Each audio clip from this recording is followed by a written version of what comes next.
이번 시간은 소아에서 아주 매우 흔한 어퍼 익스트리미티 프랙처에 대해서 오순탁 선생님께서 발표해 주시겠습니다. 부탁합니다. 예, 안녕하십니까. 2년차 오승탁입니다.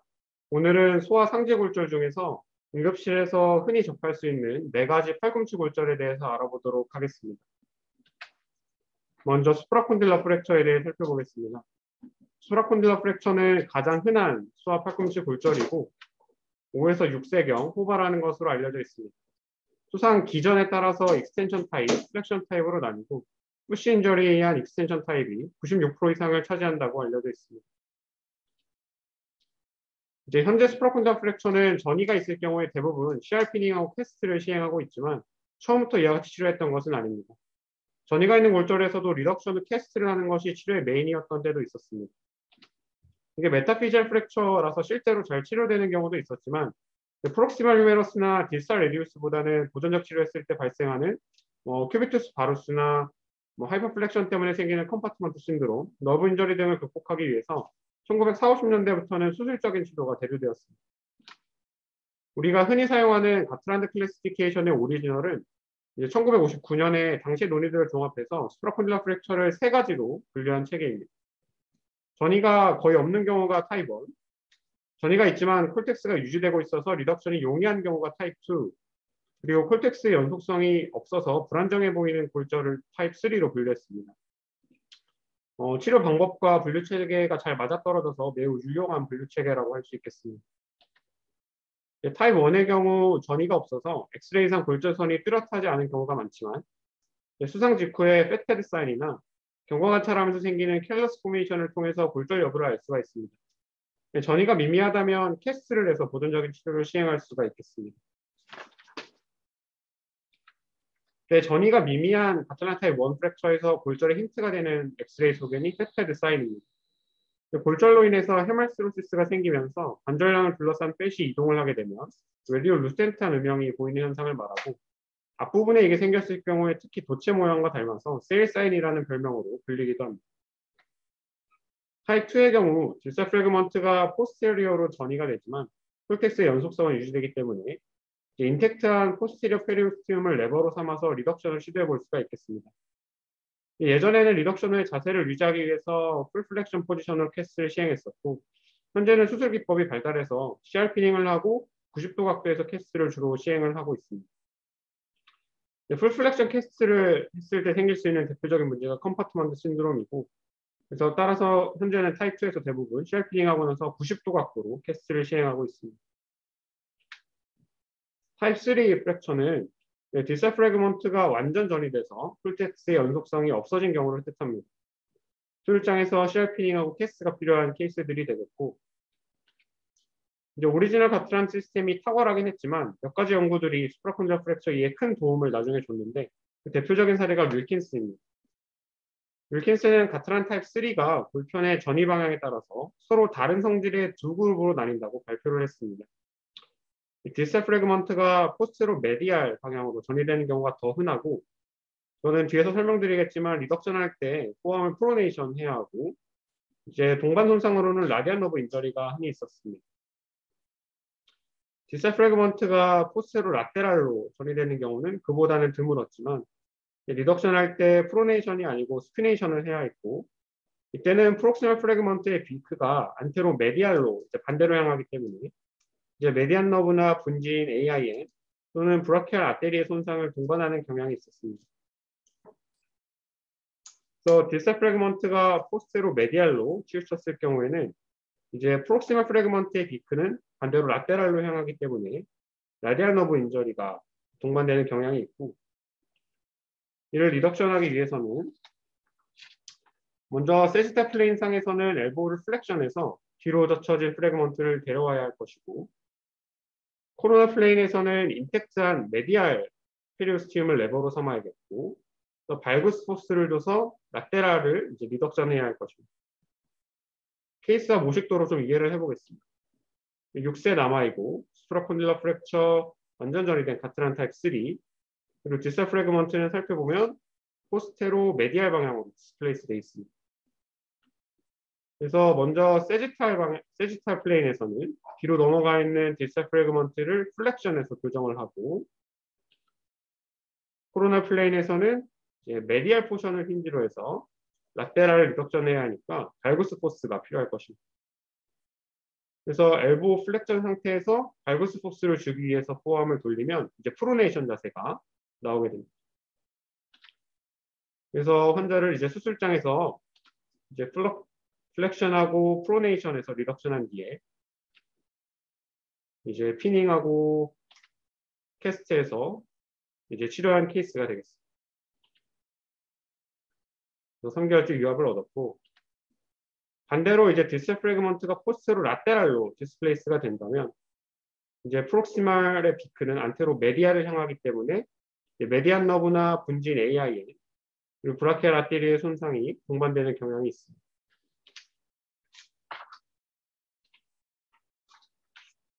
뉴럴러지에 대해서는 뒷부분에서 다시 한번 살펴보겠습니다. 그래서 레이트는 가틀란 타입 3 환자들에 대해서 수술장에서 크로스 리덕션을 시도할 때 이제 디스탈 프래그먼트가 멀티 디렉셔널하게 언스테이블한 그룹이 있다는 사실을 밝혀냈습니다. 그 원인은 이제 페리오스티움이 앞뒤 모두에서 손상되기 때문으로 지목했고, 이 그룹을 타입 4로 부를 것을 제안했습니다. 그래서 2006년 논문에 실렸던 케이스이고, 이렇게 보면은 타입 3이면서 포스테로 라테랄 디스플레이스 된 걸로 보이지만, 수술장에서 리덕션을 시도했을 때는 플렉션 했을 때든 익스텐션 했을 때든 이제 힌지가 될 만한 페리오스티움이 없어서 언스테이블한 모습을 나타냅니다. 그래서 리덕션하고 언스테이블한 골절 리덕션하고 3핀을 이용해서 고정한 모습이 되겠습니다. 그래서 현재 우리가 사용하고 있는 가틀란드 시스템은 이런 연구와 토론이 반영된 결과라고 할 수 있겠습니다. 정리해보면 타입 1은 전이가 미미해서 안테로미럴 라인이 이제 캐피탈론을 지날 것이고, 골절선은 명확하지 않은 경우가 있어서 백패드 사인을 통해서 간접적으로 골절 여부를 파악해야 하는 경우가 있겠습니다. 타입 2는 포스티리어 콜텍스를 유지한 채로 골절편이 전이되어 있는 경우이고, 타입 3는 완전 전이된 골절이면서 디스탈 프래그먼트의 방향이 포스로 메디알이냐 포스 라테랄이냐에 따라서 상이한 성질을 가지고, 수술장에서 크로스 리덕션 시 레버로 사용할 페리오스티움이 모두 손상돼서 언스테이블한 경우를 타입 4라고 할 수 있겠습니다. 이어서 컴플리케이션에 대해서 살펴보면, 플렉션을 너무했을 때 컴파트먼트 신드롬의 가능성이 있어서 캐스트를 고정할 때 플렉션을 과하게 하지 말아야 할 것이고, 골절의 타입과 관련해서 뉴로바스큘라 인저리가 있지 않은지 꼭 확인이 필요하겠습니다. 그래서 디스탈 프래그먼트가 포스테로 라테랄 디스플레이스에 있을 경우에 아까 말씀드렸지만 이제 프록시말은 메디알로 향하게 됩니다. AIN 또는 메디안 너브, 브라키알 아테리의 손상이 동반되는 경향이 있고, 디스탈 프래그먼트가 포스테로 메디알로 디스플레이스였을 경우에는 프록시말은 라테랄로 향하기 때문에 라디안 너브 인저리가 이제 동반되는 경향이 있습니다. 플렉션 타입의 경우 디스탈 프래그먼트는 앞으로 가고 프록시말 프래그먼트는 뒤로 빠지면서 얼나 너브의 손상이 동반되는 경향이 있겠습니다. 자, 소아의 경우 의사소통이 쉽지 않은 경우가 많기 때문에 소아의 뉴럴러지를 평가할 때는 소아가 따라하기 쉬운 명확한 사인을 사용하는 것이 필요하겠습니다. 그래서 V자를 그려보라고 했을 때는 인터로시우스 머스가 사용이 되기 때문에 얼나 너브 인저리를 확인할 수 있는 방법이 되겠고, 썸업을 통해서 라디알 너브 인저리를, 핸드 그립을 통해서 메디안 너브 인저리를, 그리고 OK 사인을 통해서 이제 AIN의 펑션이 인텍트한지 확인하는 것이 반드시 필요하겠습니다. 큐비투스 바루스는 스프라콘딜러 프랙처 이후 나타날 수 있는 가장 흔한 변형입니다. 그래서 보호자에게 이런 변형의 가능성을 반드시 설명을 해줘야 되겠고, 개머리판에서 꺾이는 총의 모양과 비슷하다 해서 건스탁 디포미티라는 이름으로 불리기도 합니다. 그래서 보통은 경과관찰하겠지만 바루스가 과할 경우에는 이제 크로스 웨지 오스티오토미를 시행할 수도 있겠습니다. 그래서 본원에서 수술했던 케이스이고, 스프라콘딜러 프랙처 이후 유압은 된 하나였지만 큐비투스 바루스가 남아서 이와 같이 크로스 웨지 오스티오토미를 시행했던 케이스. 다음은 라테랄 콘달 프랙처에 대해서 살펴보도록 하겠습니다.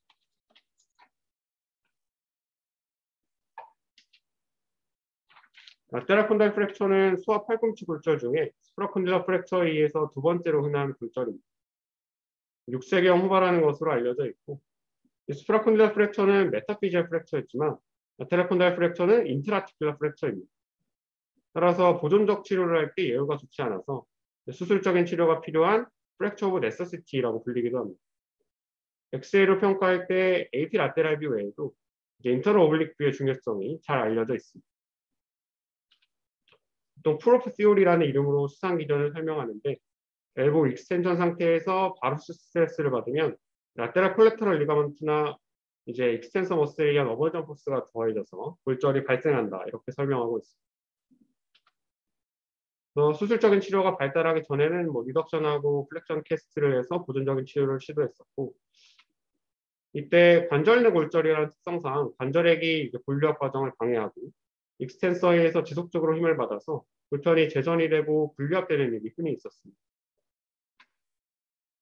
그래서 이로 인해서 발구스 디포미티가 잘 발생하고 디포미티가 심해지면서 생기는 카디올라노 팔시 등 합병증이 알려졌습니다.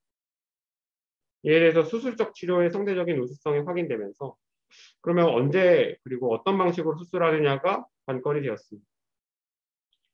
이러한 문제에 답을 내기 위한 시도로서 분류 체계들이 도입이 되었는데 대표적인 분류 체계 중에 밀시 클래시피케이션이 있습니다. 밀시는 골절선이 캐피텔룸을 통과하느냐를 기준으로 두 가지 분류를 제안했습니다. 프랙처 라인이 캐피텔룸에 걸쳐져 있으면 타입 1, 캐피텔룸의 내축으로 지나가면 타입 2가 되겠습니다. 왜 이렇게 나눴을까를 살펴보면 타입 2 프랙처에서는 프랙처 프래그먼트가 불안정해서 수페리어 마이그레이션 되는 일이 흔했고 이로 인해서 분류합되는 일이 더 흔히 있었습니다. 밀시 타입 1은 캐피텔룸을 지나는 그리고 밀시 타입 2는 캐피텔룸의 내축으로 통과하는 건데 이런 의미가 있긴 했지만 치료 계획을 세우는 데는 별다른 도움을 줄 수 없었습니다. 밀시 여러 연구자들이 대안적인 분류법을 주장했는데 그 중에서 이제 보편성을 획득한 게 우리에게도 익숙한 제이콥 클래시피케이션이 되겠습니다. 제이콥은 카데바 스터디를 통해서 이제 메디알 카틀리지 힌지가 골편의 안정성을 담당하는 중요한 구조물이라는 사실을 발견했습니다. 이 개념을 엑스레이상에 도입해서 분류 체계를 만들었는데 제이콥 타입 1은 불안정 골절 그리고 힌지가 인텍트할 것으로 기대되는 경우이고 타입 2는 완전 골절이지만 이제 전이는 미미한 상태 그리고 타입 3는 엑스레이상에서 프래그먼트가 로테이션 그러니까 우리가 AP상에서 보면 로테이션이 되는 거는 이제 코로나에서 로테이션 되는 걸 뜻하겠고 이런 식으로 해서 메디알 힌지가 이미 손상되었을 경우로 기대되는 경우를 뜻하고 있습니다. 그래서 힌지 역할을 하는 카틸리지가 남아있으면 이제 라테랄 리가먼트와 익스텐서가 당기는 힘이 있어도 프래그먼트가 로테이션 되기는 어렵고 힌지가 없다면 외력에 취약해서 당장 엑스레이상에서 로테이션이 보이지 않더라도 외력이 작용했을 때 쉽게 로테이션 되는 일이 생길 수가 있겠습니다. 그래서 엑스레이상 이미 로테이션 된 골편이 있다면 힌지가 이미 손상되었겠구나 이렇게 추측을 해볼 수가 있겠습니다. 제이콥 타입 1의 인컴플리트 프랙처이고 엑스레이상 컴플리트 프랙처이긴 하지만 로테이션이 없는 상태로 제이콥 타입 2가 되겠고 그리고 완전히 로테이션이 일어난 상태로 제이콥 타입 3가 되겠습니다. 이제 제이콥에 따르면 타입 2 골절에서 당장 로테이션이 없더라도 외력에 취약한 상태일 수가 있으므로 이제 제이콥 타입 2와 3에서는 오픈 리덕션이 필요할 수 있겠습니다. 하지만 실제로 제이콥 분류를 임상에 적용을 해봤을 때는 관찰자 간의 분류가 엇갈리는 경우가 많고 타입 2에서 메디알 힌지가 정말 보존되었는지 손상되었는지 여부가 불명확하다는 문제가 있었습니다. 그리고 이러한 한계가 제이콥 클래시피케이션이 AP 엑스레이를 기준으로 하고 있기 때문이라는 주장이 대두되었습니다. 그러면 왜 이렇게 관찰자 간의 차이가 크고 불편의 안정성을 예측하기가 어려울까? 이제 2007년에 송은 라테랄 콘달 프랙처에서 AP 엑스레이는 전이의 크기를 판단하는데 한계가 있다는 점을 지적하고 AP와 인터널 오블릭뷰에서 전이의 크기를 측정했을 때 차이가 나는 경우가 빈번하다는 사실을 증명을 했습니다. 그래서 우리가 XR뷰로 상상을 해보면 이제 라테랄 콘달 프랙처는 골절선이 포스테로 라테랄로 형성되는 경우가 많은데 AP상에서만 방사선을 쬐면 음영이 겹치고 그래서 인터널 오블릭뷰에서 프랙처 갭이 오히려 잘 보이는 경우가 많이 있겠습니다.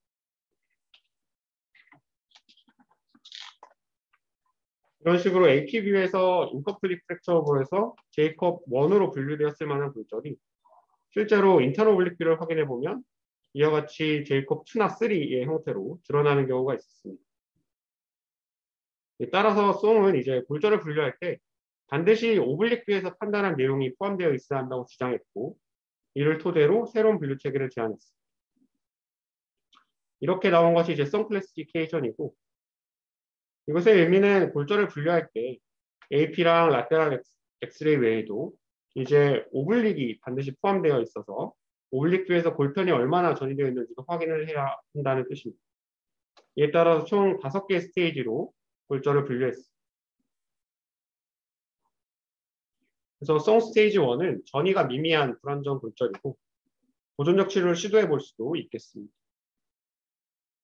송 스테이지 2는 엑스레이상 컴플리트 프랙처로 보이더라도 이제 라테랄이 벌어지는 양상으로 이제 골절선이 형성이 돼서 카틸리지 힌지는 이제 인텍트 할 수 있다고 예상되는 형태입니다. 물론 이제 힌지에 대한 판단은 엑스레이상으로 추측하는 것이기 때문에 실제로는 전이가 진행할 가능성도 있어서 쇼텀 팔로업이 필요하겠습니다. 힌지가 인텍트하다면 리덕션하고 캐스트를 시도해 볼 수도 있겠지만 실제로 리덕션이 원활하지 않거나 불편이 전이가 된다면 이제 피닝을 해서 픽세이션을 얻을 필요가 있겠습니다. 송 스테이지 3는 메디알에서도 갭이 벌어지는 형태입니다. 그래서 카틸리지 힌지의 손상이 의심된다고 할 수가 있겠고, 힌지가 손상되었을 경우엔 골편이 불안정할 가능성이 높고, 송 선생님은 이제 CR 피닝을 시도해 볼 것을 제안하고 있지만 이제 크로스 리덕션이 여의치 않다면 오픈 리덕션도 고려해야 하겠습니다. 송 스테이지 4 골절은 전이의 크기가 2mm 이상 벌어진 상태이고, 이제 뭐 CR 피닝을 시도해 볼 수는 있겠지만 정복이 정확하게 안 되는 경우도 많이 있어서 우선적으로 오픈 리덕션도 반드시 고려를 해야겠습니다. 송 스테이지 5는 로테이션이 생긴 형태이고 정복이 어려울 것으로 예상되는 형태입니다. 그래서 우선적으로 오픈 리덕션을 고려해서 정복을 해야 하는 골절이 되겠습니다. 그래서 사진은 7세 남아있고 골편이 로테이션 되어 있음을 확인할 수 있습니다. 그래서 제이컵에서 3가 되겠고 송에서도 스테이지 5 골절이 되겠습니다. 우선적으로 오픈 리덕션을 고려해야 하고 실제로 이제 오픈 리덕션하고 두 핀을 이용해서 픽세이션한 케이스가 되겠습니다.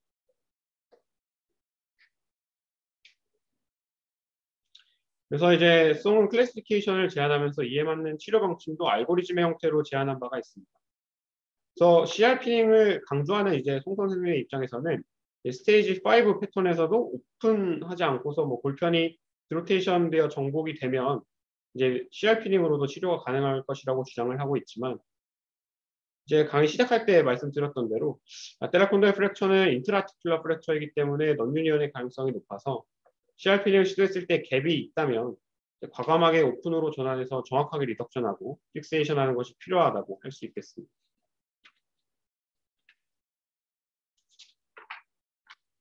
라테랄 콘도일 프랙처 이후 발생하는 합병증들에 대해서도 좀 간략하게 살펴보겠습니다. 라테랄 스퍼는 골절 이후에 페리오스티움이 손상되고 이후에 뼈가 더 자라면서 생기는 현상입니다. 라테랄 콘도일 프랙처 환자의 뭐 75%에서 생긴다는 문헌이 있을 정도로 흔한 변형입니다. 그래서 라테랄 사이드에서 오버그로스가 되면 큐비투스 바루스도 같이 생기는 경우가 있습니다.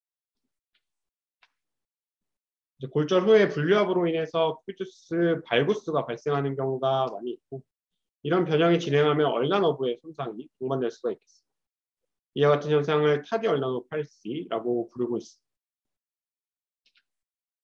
골절 이후에 딜스탈 휴메러스의 트로클리아로 가는 혈관이 손상되면서 네크로시스가 발생하는 경우도 있고 이제 이 경우 딜스탈 휴메러스가 변형되는 모양이 풍선꼬리와 닮아서 피시테일 디포미티라는 이름으로 부르기도 합니다. 이상으로 라테랄 콘다일을 살펴보았고 그리고 트랜스파이셜 세퍼레이션에 대해서도 좀 간략하게 살펴보겠습니다. 소아의 엘보는 카틸리지 포션이 많아서 고라가 되기 이전에는 골절선을 확인하기 어려운 경우가 많이 있습니다. 트랜스파이셜 프랙처는 대부분은 이제 6세 이전에 그리고 가장 흔하게는 3세 이전에 나타난다고 알려져 있고 이제 솔터리스 타입 1 또는 2의 양상으로 일어나고 있습니다. 그래서 이렇게 골절선이 저명하게 보이지 않더라도 얼라인먼트가 변했다는 것을 통해서 트랜스파이셜 프랙처를 확인을 할 수가 있고, 솔토스 타입 2 형태에서는 이와 같이 얼라인먼트의 변형과 불편을 같이 확인할 수가 있겠습니다. 그래서 이제 엑스레이에서 봤는데 그 보이는 프래그먼트가 없거나 작더라도 트랜스파이셜 세퍼레이션은 관절 내 골절이므로 수술적인 치료를 우선적으로 고려해야 하겠습니다. 따라서 이제 응급실에서 놓치는 일이 없도록 얼라인먼트를 잘 확인하도록 해야 하겠습니다. 마지막으로 몬테지아 프랙처에 대해서 살펴보겠습니다. 몬테지아 프랙처라는 이름은 사람 이름이 붙은 골절 중에서는 개인적으로는 가장 익숙한 골절이긴 하지만 그럼에도 불구하고 응급실 상황에서 정확히 진단되지 않고 놓치는 경우도 많이 있다고 알려져 있습니다. 그래서 몬테지아라는 사람이 처음에 증례 보고한 것을 토대로 바도가 1967년에 이와 비슷한 사례를 모아서 몬테지아 리전이라는 이름으로 칭하기 시작했습니다. 그래서 얼나의 골절에 라디알 디스로케이션이 동반된 걸 뜻하는 건데 이렇게 유명한데 놓치는 경우가 많을까 생각을 좀 해보면 어쩌면 이제 몬테지아라는 이름이나 바도 클래시피케이션 그 자체에 가려서 본질을 놓치고 있는 게 아닌가 생각해 볼 필요도 있을 것 같습니다. 그래서 몬테지아 병변의 핵심은 이제 포함본 프랙처가 있을 때 라디알 헤드가 디스로케이션 되거나 서블렉세이션 될 가능성이 있다는 것입니다. 따라서 이제 임상에서 우리가 할 일은 뭐냐? 그러면 이제 포함본 프랙처로 내원한 환자가 있다면 이제 엘보 조인트에 대한 평가를 빼놓지 않고 해야겠다는 것이 되겠습니다. 자, 그럼 어떻게 할지는 이제 뒤에서 살펴보도록 하겠고, 이제 바도가 1967년에 포함본 프랙처의 라디알 헤드 디스로케이션에 대한 사례들을 모아서 4개 그룹을 분류한 게 바도 클래시피케이션이 되겠습니다. 이 그림에서는 이제 라디알 헤드가 앞으로 빠져 있는 것이 보이고 이것을 소위 이제 바도 타입 1이라고 부르고 있습니다. 자, 그러면 응급실에서 포함본 프랙처로 내원한 환자에 대해서 엘보 조인트 평가를 어떻게 할 거냐, 구부려 볼 거냐, 펴볼 거냐 이렇게 생각할 수 있겠는데 일단 엑스레이 상에서 반드시 엘보 엑스레이를 찍히고 이제 라디오 캡슐라 라인을 그려서 라디알 헤드와 엘보 조인트의 관계를 반드시 살펴봐야겠습니다.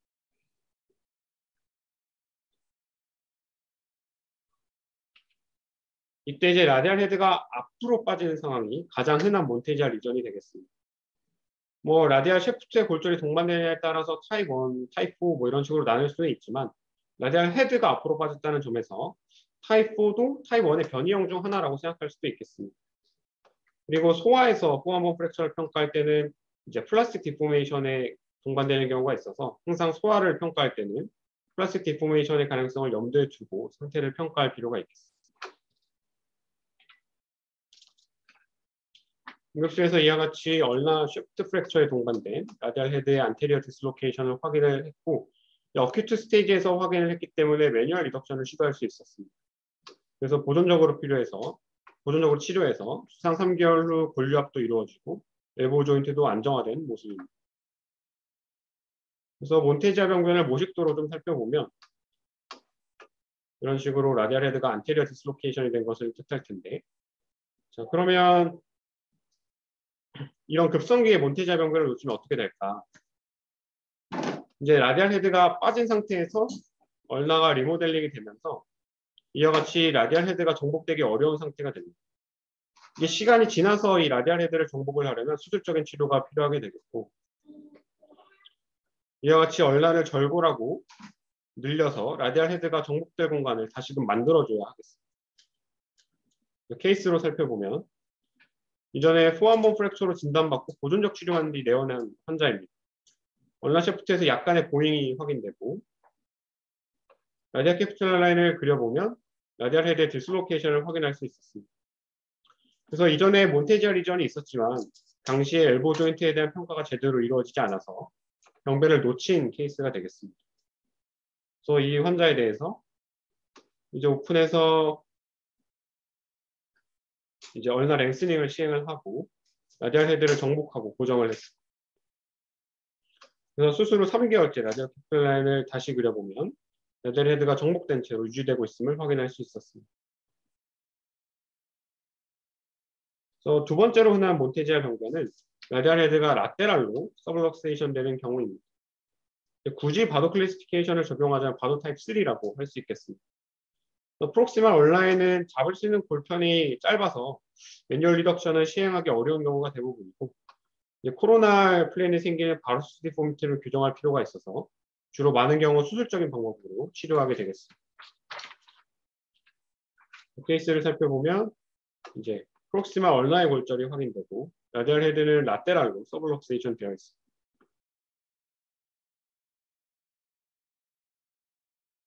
그래서 피닝에서 바루스 디포미티를 교정을 하면 라디얼 헤드가 정복되면서 치료할 수 있겠습니다. 소아에서 트라우마로 몬테지아 리전이 생길 때 라디얼 헤드가 포스테리어로 빠지는 경우는 매우 드물다고 알려져 있습니다. 그래서 컨제니탈 라디얼 헤드 디스로케이션이 주로 포스테리어 디스로케이션 형태를 취하기 때문에 이제 포스테리어 라디얼 헤드 디스로케이션으로 내원한 환자가 있다면 이게 컨제니탈인지 트라우마에 의한 것인지 반드시 감별이 필요하겠습니다. 그래서 외상에 의해서 생기는 병변과는 다르게 선천성은 이제 양측성의 형태를 띠는 경우가 많고 오랫동안 빠져 있으면서 이제 캐피탈룸은 작고 라디얼 헤드는 동그란 모양을 하고 있습니다. 그리고 이제 엘러단로스 신드롬이나 네르파텔라 신드롬 그리고 오스티오콘드로마토시스 같은 전신 질환이 동반되는 경우가 많아서 이런 질환이 동반되어 있는지에 대한 평가도 필요하겠습니다. 그래서 변형이 심하지 않고 증상이 없으면 치료를 안 하는 경우가 많지만 마치 변형이 심하면 외고전기를 사용해서 변형을 교정하고 정복을 시도하는 경우도 있겠습니다. 그래서 외고전기를 사용해서 천천히 신현술을 시행하고 교정된 환자이고 그래서 몬테자 프랙처에 대해서 정리해 보겠습니다. 후원본 프랙처로 내원한 환자가 있다면 반드시 엘보 조인트에 대한 평가가 필요하고 어떻게 평가할 것이냐를 했을 때 엑스레이상에서 라디오 캐피탈 라인을 그려서 라디얼 헤드가 빠진 방향을 평가를 해야 하겠습니다.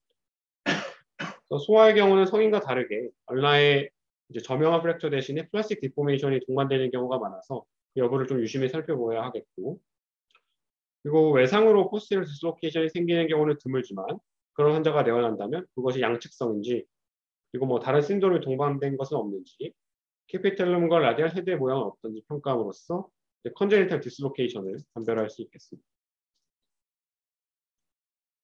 네, 이상으로 오늘은 응급실에서 흔히 볼 수 있는 소아 팔꿈치 골절 4가지 종류를 살펴보았습니다. 오늘 준비한 발표는 여기까지입니다. 감사합니다. 아주 발표 잘하셨습니다. 이제 소아골절 같은 경우는 상당히 이제 역사가 너무 오래돼 있어가지고 교과서나 이런 걸 보면 너무 이게 중구난방으로 적혀 있는 경우가 많아요. 그래서 실제로 우리가 볼 때 뭐가 중요한지 그런 거에 대해서 잘 모를 수가 있는데 요거 아주 정리를 아주 잘 해주셨습니다. 특히 이제 라테랄 콘다일 프랙처의 요 내용 같은 경우는 지금 이제 제 필로소피하고 아주 똑같이 이렇게 말씀을 잘 해주셨는데 중요한 거는 유니온을 시키는 거예요. 그래서 뭐 CR을 해도 좋고 OR을 해도 좋고 자기 프레퍼런스에 따라서 뭐 OR 했다고 해가지고 뭐 이 시점이 뭐 되게 큰 것도 아니고 그렇기 때문에 CR을 해도 좋고 OR을 해도 좋습니다. 다만 넌유니온이 생기면 안 된다는 거를 꼭 생각을 하셔야 돼요. CR 저도 이제 많은 이제 로컬이나 다른 선생님들이 보내는 케이스들 중에 CR 시도했다가 넌유니온 생겨가지고 오는 케이스들이 있습니다. 그러니까 왜 처음에 OR을 사람들이 시도를 하게 됐느냐 그런 것들을 이 히스토리를 알게 되면 이게 왜 OR을 했고 CR보다 OR을 좀 더 선호하지 않았나 그런 거를 알 수 있을 거예요. 실제로 이제 수술하시다 보면 여러 가지 고려할 상황이 있겠지만 너무 트렌드가 뭐 CR이라 해서 계속 CR로 시도하고 뭐 그렇게 억셉터블 하지 않은데 억셉트하고 이렇게 하시는 마시고 이게 넌유연이 되기 쉬우니까 CR은 시도해 볼 수 있지만 안 되면 유연한 사고를 가지고 오픈 리덕션으로 넘어가실 수 있으면 좋을 것 같습니다. 오늘 아주 발표 잘하셨습니다.